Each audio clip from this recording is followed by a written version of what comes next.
જીવનમાં મિત્રો છે ને સીડી ઉતરતા પણ બહુ ધ્યાન રાખવું પડે છે કે તમે પડી ના જાઓ, અને પાછળ જોઈને પણ ધ્યાન રાખવું પડે છે કે તમને કોઈ પાડી ના દે.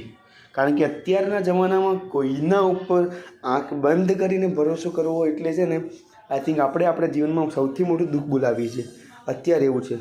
બાકી તમે જો જીવનની સીડી સારી રીતે ઉતરી ગયા એટલે તમે મૃત્યુ પામ્યા, અને જો પાછા તમે ચડવાની શરૂઆત કરી જો એનો મતલબ તમે જીવન જીવતા શીખી ગયા. પછી તમારે ચારે બાજુ નજર રાખવી પડશે કે તમને તો કોઈ હાનિ નથી પહોંચાડી રહ્યું ને. બાકી તમે તો તમારા જીવનને બહુ સારી રીતે સમજો છો, કારણ કે તમને ખબર છે કે હું મારી જાતને હાનિ ક્યારે નહીં પહોંચાડું, પણ બીજા બધા માણસોથી તમારે સાવચેત રહેવું પડશે.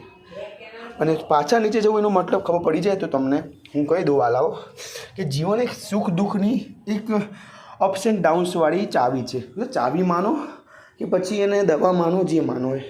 જો સમજી ગયા તો જીવનમાં કોઈ દુઃખ નથી કે નહોતું, અને સુખ પણ નથી કે નહોતું. કોઈ પણ વસ્તુ શાશ્વત નથી. દરેક વસ્તુનો ઊંચા ઉતાર અને ચઢાવ હોય છે. જો પાછો ચડું છું કાંડાની જેમ, તમને એવું લાગતું હશે, પણ આ ચડવા પાછળ પણ એક રહસ્ય છુપાયેલું છે કે જીવનમાં કદાચ એકવાર પડી જાઓ ને તો એનો મતલબ જીવનથી હાર માનવાનું નથી. પડી જાઓ એનો મતલબ પાછું તમારે ચઢવાનું છે, અને ઉતરવાનું. ઉતરશો તો તમે ઓટોમેટિકલી, અથવા ઉતરવા માટે તમારા પાસે બહુ બધા માણસો બેઠા છે, ચિંતા જ બિલકુલ ના કરતા. પરંતુ હું તમને એક વસ્તુ અવશ્ય કહીશ કે ચડવા માટે તમારી પાસે કોઈ જ નથી. ચડવા માટે તમારી પાસે તમારું આત્મબળ, તમારી આત્મશક્તિ જ છે. બસ બીજું હું કંઈ કહેવા નથી માગતો. બાકી મને થોડો હાફ ચડે છે.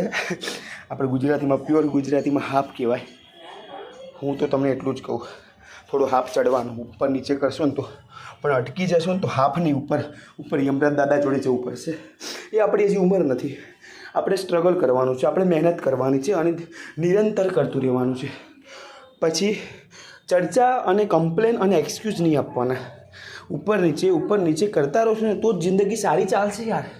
બાકી સ્ટેબલ માઇન્ડ જરૂરી છે. સ્ટેબલ માઇન્ડ જરૂરી છે, સ્ટેબલ જિંદગી નહીં. જિંદગીમાં તો ઉપર નીચે, ઉતાર ચઢાવ, સુખ દુઃખ, ખુશી, બસ આ બધું ચાલતું રહેવાનું.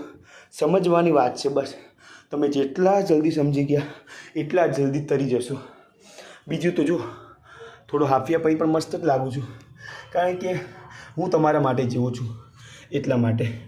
બાકી બોલો, મજા આવે છે ને બાપુ જોડે? બાપુ જોડે બહુ મજા આવશે. બાપુ જોડે ભરીને સારી વસ્તુ પડી છે. જોડાયેલા રહેજો. હું વચન આપું છું, તમને મજા આપીશ, તમને શીખ આપીશ.